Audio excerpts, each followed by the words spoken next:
ఒకరోజు ఇట్లే హైదరాబాద్లో ఒక చిన్న పుస్తకాలు కొనుక్కుంటుంటే ఒక ఆయన గడ్డం పెట్టుకొని టోపీ పెట్టుకొని వచ్చాడు.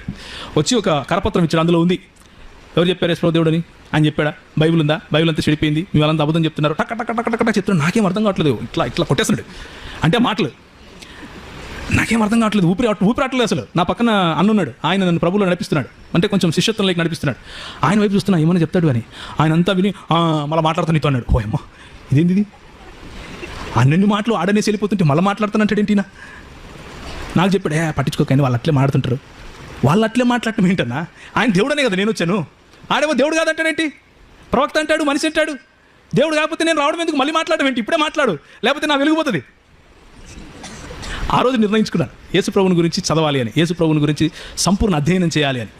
నేను చేసినటువంటి నా 16 ఏళ్ళ అధ్యయనంలో నేను కనుగొనింది ఇదే.